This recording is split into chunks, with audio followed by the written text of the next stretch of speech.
कभी सोचा है कि हमारी भाषा इतनी रंगीन और दिलचस्प कैसे बनती है? इसका जवाब है एडजेक्टिव्स यानी विशेषण।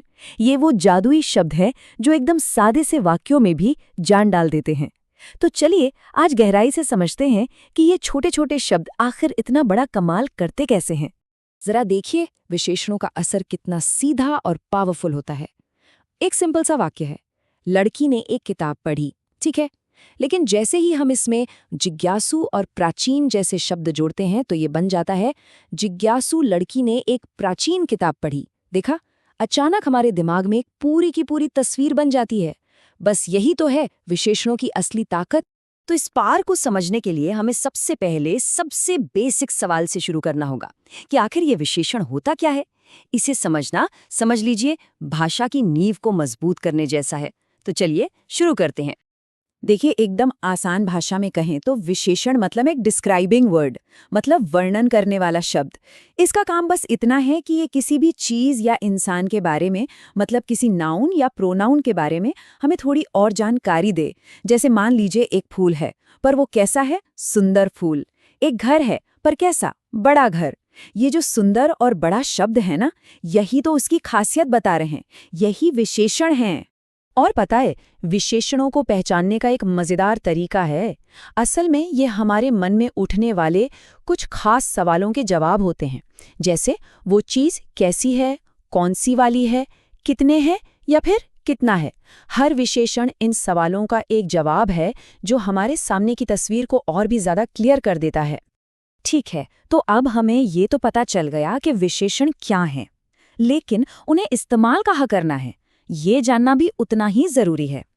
कभी-कभी गलत जगह रखा हुआ एक शब्द पूरे वाक्य का मतलब ही बदल देता है।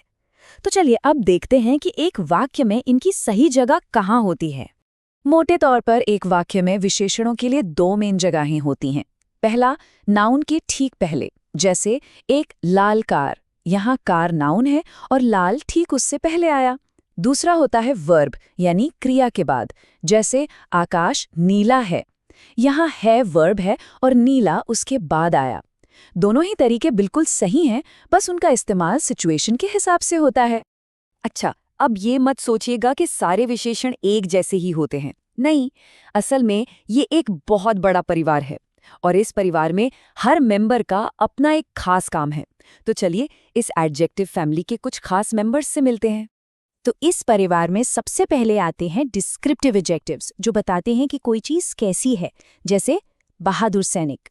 फिर आते हैं क्वांटिटेटिव एडजेक्टिव्स, जो मात्रा बताते हैं कि कोई चीज़ कितनी है, जैसे कुछ पानी।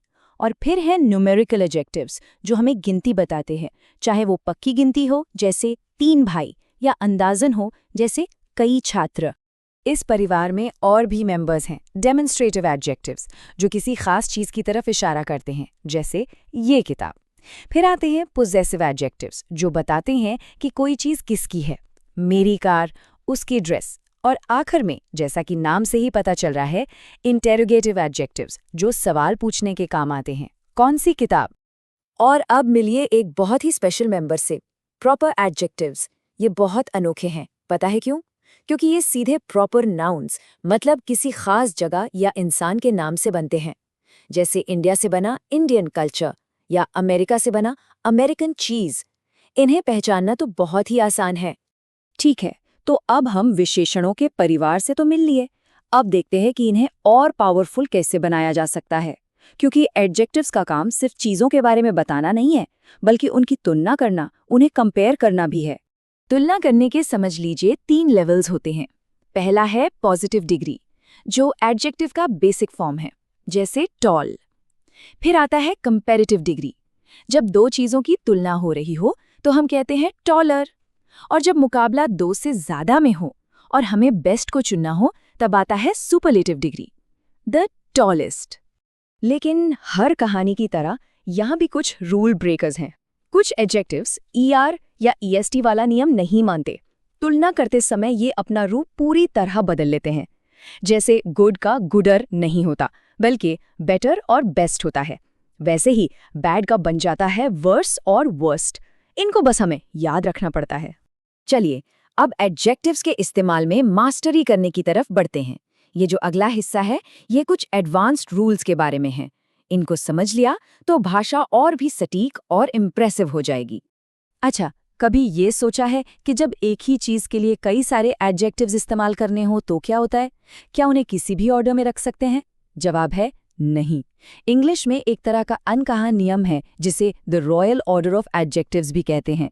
इसके हिसाब से सबसे पहले आता है ओपिनियन, फिर साइज, फिर एज, कलर और इसी तरह बाकी सब। और ये काम कैसे करता है? इस उदाहरण को देखिए। A beautiful opinion, small size, red colour, Italian origin car. इसे हम ए रेड स्मॉल ब्यूटिफुल कार नहीं कहेंगे। सुनने में अजीब लगता है ना? यही ऑर्डर भाषा को नेचुरल बनाता है। तो आखिर में कुछ आम गलतियों पर नजर डालते हैं जिनसे हमें बचना चाहिए। पहली, मोर बेटर जैसा कुछ नहीं होता, सिर्फ बेटर कहिए वो काफी है। दूसरी, एडजेक्टिव्स के सही ऑर्डर का ध्यान रखना बहुत जरूरी है। और तीसरी, शी फील्स हैप्पी सही है, शी फील्स हैप्पीली नहीं। फील जैसी क्रियाओं के बाद एडजेक्टिव ही आता है। तो हमने देखा कि विशेषण सिर्फ ग्रामर का कोई बोरिंग रूल नहीं है, ये तो हमारी भाषा की आत्मा है। यही हमारे विचारों को आकार देते हैं, हमारी भावनाओं को गहराई देते हैं। और ये सब हमें एक बहुत ही दिलचस्प सवाल पर लाकर छोड़ देता है। जैसे जैसे हमारी दुनिया बदल रही है, नई टेक्नोलॉजी आ रही है, नए अनुभव हो रहे हैं, तो हमारी इस मॉडर्न दुनिया को किन नए विशेषणों की जरूरत है? भाषा तो हमेशा बदलती रहती है ना? तो क्या पता अगला कोई नया पावरफुल एडजेक्टिव बस खोजे जाने का इंतजार कर रहा हो।